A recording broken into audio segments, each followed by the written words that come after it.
Palavra Final, com Alexandre Garcia. Olá, minha amiga, meu amigo. Estou de volta a Lisboa e chegou a hora do nosso encontro nesta quarta-feira, 7 de maio. Um dia carregado de coincidências na história. Em 7 de maio de 1917, Vladimir Lenin assume o poder na União Soviética depois da Revolução Comunista. E num 7 de maio do ano 2000, outro Vladimir Putin, assume o comando da Rússia, sucessora da União Soviética e antecessora dela. Portanto, está no poder há um quarto de século. Está sendo visitado por Lula. Lula é bom amigo desse tipo de gente que entra no poder e não quer sair. Olha, o Vladimir Lenin está na mesma linha, perdeu para o Stalin.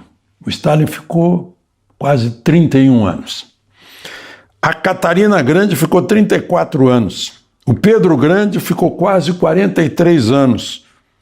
O Ivan o Terrível ficou meio século. É da tradição russa. Aqui nós tivemos o imperador Pedro II e tivemos Vargas, ele próprio se chamando de ditador na sua autobiografia, nos seus diários. Ficou 15 anos no poder, até que as forças de libertação da Itália brasileiras voltaram ao Brasil e disseram: puxa, a gente derrubou um regime ditatorial e temos um aqui no Brasil, derrubamos também. Mas o Lula está lá para comemorar com Putin a vitória soviética sobre o nazismo de Hitler. Outra coincidência do dia 7 de 1954. Os franceses são expulsos e acaba a Indochina francesa pelas tropas do Ho Chi Minh, lá em Dien Bien Phu, inesquecível para o mundo, para a história do mundo. Erro dos franceses, um cerco, mas General Giap. Mas em 7 de maio de 1975, o governo republicano do Gerald Ford termina a guerra, porque o governo democrata do Lyndon Johnson passou a mandar soldados para lá para ajudar o Vietnã do Sul contra o Vietnã do Norte de Ho Chi Minh. Só um pouquinho de história, né? Chegaram a 500 mil soldados lá. Perderam tanta gente em 10 anos de guerra que dá igual a 1 ano de trânsito no Brasil. Bom, vamos em frente, que tem muita coisa para falar hoje. Não esqueça de se inscrever e ao final de deixar o gostei ou não gostei. Primeiro assunto de hoje, a manifestação na Esplanada dos Ministérios, que começou ali na região da Torre de TV e foi descendo até o Congresso Nacional. E Bolsonaro foi contrariando o Conselho Médico. Fez discurso, pegou o microfone, se solidarizou, se emocionou. Michele também. Tinha lá 50 deputados, né? Eu não vou nominar aqui porque eu vou esquecer algum, né? Mas muita gente, sobretudo. Quarta-feira, meio da semana, no meio da tarde, né? E as pessoas encontraram um tempo para ir para lá. E não foi pouco, não. Não sei, eu olhei assim por cima, eu estou em Lisboa, né? Eu não estou lá, mas eu vi as imagens. Eu diria umas 100 mil pessoas por aí. Muita gente na esplanada. Vocês sabem que ficou histórica a passeata dos 100 mil. Então, pode ser histórica, e pode ser. Uma passeata a favor da anistia e no Congresso Nacional acontecendo coisas nesse sentido. Na Comissão de Constituição e Justiça barraram a ideia do Supremo de processar o deputado Alexandre Ramagem como envolvido nos atos golpistas. Artigo 53 da Constituição, num dos parágrafos, diz que para processar deputado precisa da licença da Câmara. E no caso, crime de opinião seria, mas ele é inviolável por crime de opinião, né? E precisa da licença da Câmara. A Comissão de Constituição e Justiça não deu licença, já vai para o plenário o assunto. Enquanto isso, no Senado, Alcolumbre deve ter falado com o pessoal do Supremo, já tem uma declaração aí do próprio Moraes dizendo que se o Congresso mudar a lei que pune golpe de Estado, que aí não podiam fazer nada. Há um anteprojeto de lei do deputado Alessandro Vieira, MDB, acho que é Sergipe,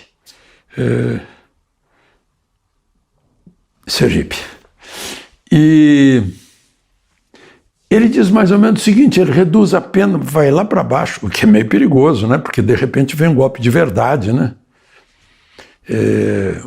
Mas enfim, e isso faz com que uns 250 dos já condenados vão embora para casa. Agora tem uma coisa meio esquisita que acaba estando embutido aí uma afirmação de que o Supremo está todo errado. Porque o anteprojeto diz o seguinte, que aqueles que foram usados como massa de manobra, que foram junto com a multidão, esses não têm nada a ver. Estão liberados. Mas é isso que o Supremo está julgando e condenando. Gente que estava lá, que nem sabe o que estava fazendo lá.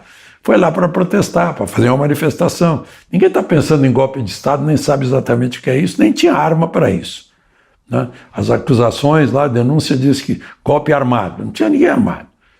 Parece que tinha um estilingue e alguém foi flagrado lá com uma faca, um canivete, sei lá.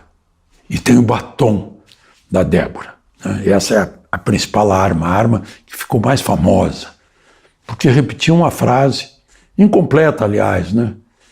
Perdeu, vírgula, mané. Faltou, não a mola, né? Mas, então, esse projeto dizem que parece que vai andar bem no Senado e na Câmara, que já conversaram, inclusive, com o presidente da Câmara.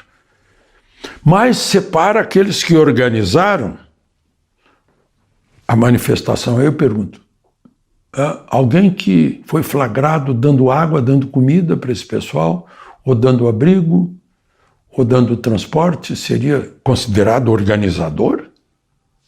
Ou foi alguém que era solidário, que não podia ficar lá, mas deu a sua contribuição, né? Parece que não estão entendendo, querem aplicar a lei de talião aí, para servir de exemplo, ninguém mais faça manifestação nesse país, né? É igualzinho ao teste que fizeram na pandemia, enganando milhões de pessoas no mundo. Ainda hoje, na Itália, eu vi lá no aeroporto pessoas aliás, no café da manhã, pessoas com máscara, de medo ainda. Implantaram medo nas pessoas e impediram que as pessoas se tratassem de Covid. Mataram milhares de pessoas por causa disso. Porque tratamento tem e é eficaz e rápido. Mas, enfim, isso é outro assunto. Então, na Câmara, o Ramagem, e no Senado, esse anteprojeto de alterar a lei que o Supremo está aplicando. Bom,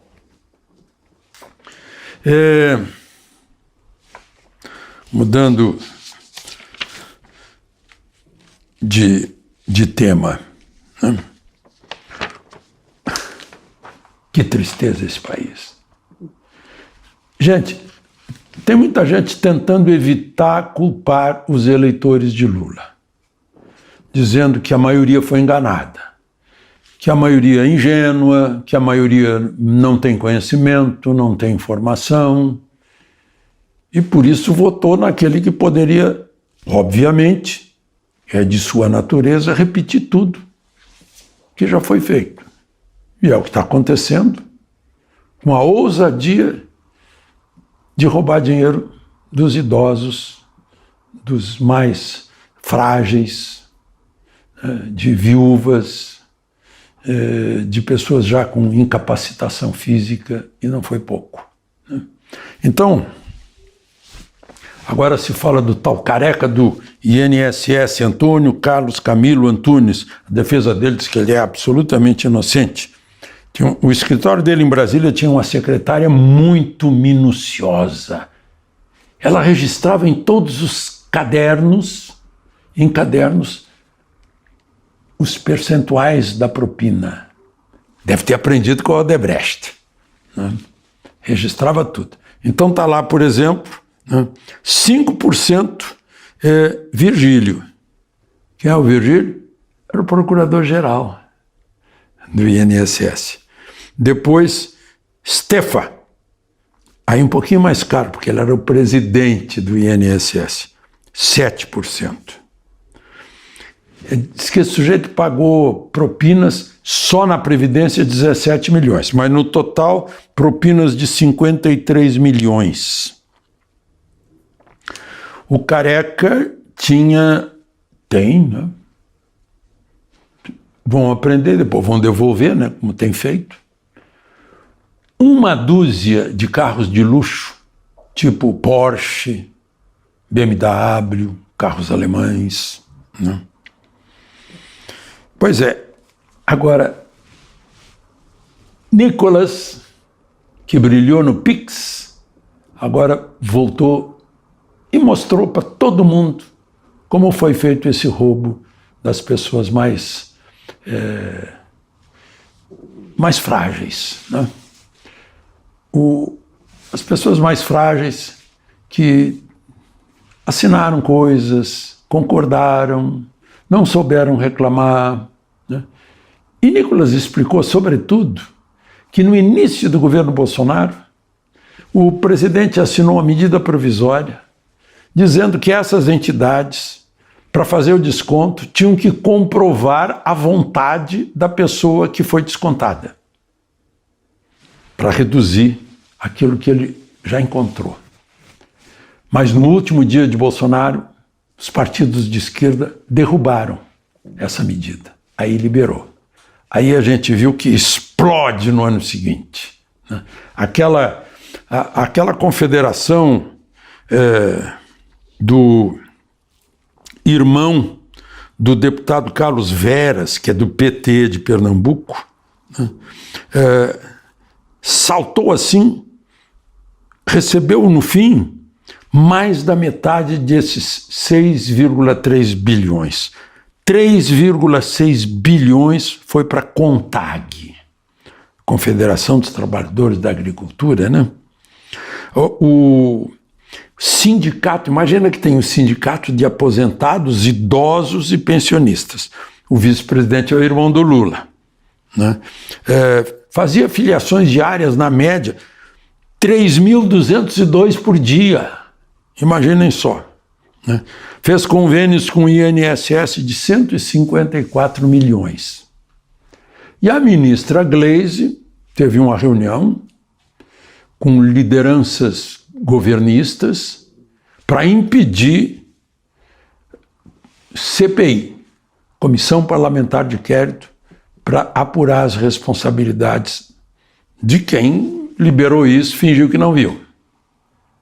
Fez a reunião para impedir isso, sob a alegação de que há projetos mais importantes, sempre tem projetos mais importantes que a investigação de safadeza, de corrupção, ou a caridade, a bondade, a graça que vem junto com a justiça aos que foram condenados e que estão presos. De Lisboa, Alexandre Garcia.